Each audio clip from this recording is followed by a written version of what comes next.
Eddy Cadour, bonjour et Bonjour. bienvenue à la librairie Dialogue. Alors vous venez aujourd'hui nous présenter Les Prépondérants, un roman paru en août dernier aux éditions Gallimard et qui vient de recevoir le Grand Prix du roman de l'Académie française. Alors ce roman, il débute dans les années 20 dans une petite ville du Maghreb sous protectorat français, une petite ville dont le calme va être troublé par l'irruption d'une équipe de cinéma américaine qui est venue d'Hollywood le temps d'un tournage.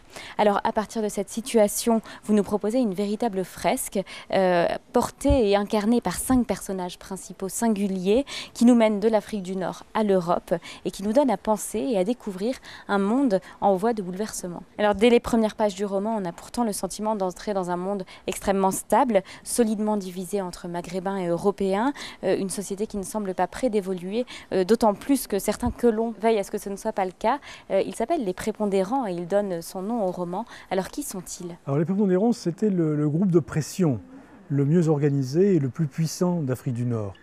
C'est ce groupe de pression qui, disons, entre 1900 et 1950, aura réussi à faire échouer toutes les tentatives de réforme et de progrès qui ont tenté de voir le jour pendant cette période.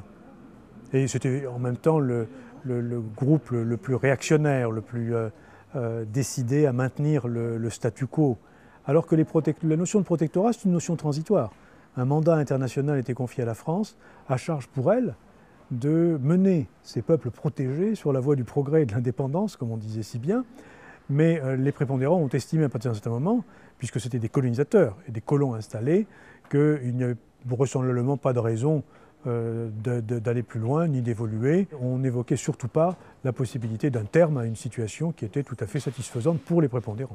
Alors, au début du roman, c'est la collision de 2 mondes que vous nous racontez. Et puis au fil du récit et des voyages des protagonistes, les mondes traversés se multiplient et les êtres s'affrontent mais changent également et se nourrissent de ces autres mondes qu'ils côtoient. Alors est-ce que Les Prépondérants, c'est aussi un roman du croisement des cultures et de l'effet bénéfique de ce croisement?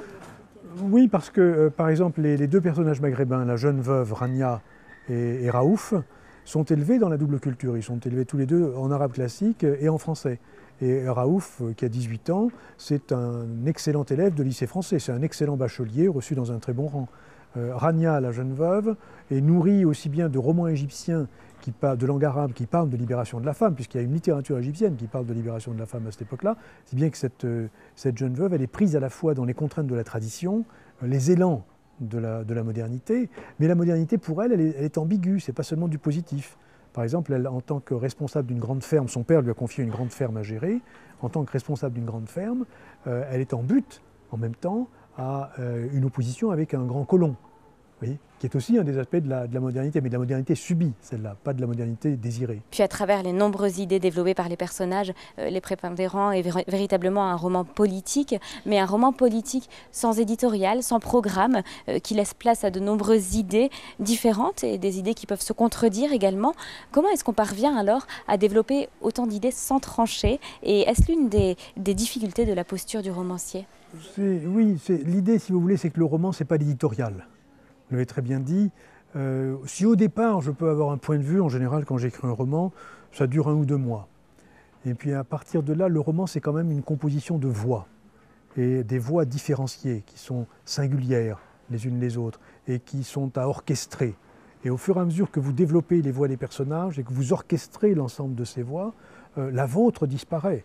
Ce que vous avez construit, ce que vous avez composé, la façon dont vous l'avez composé, ça aussi, ça parle. Et il faut vous taire pour laisser parler cette composition et ce montage.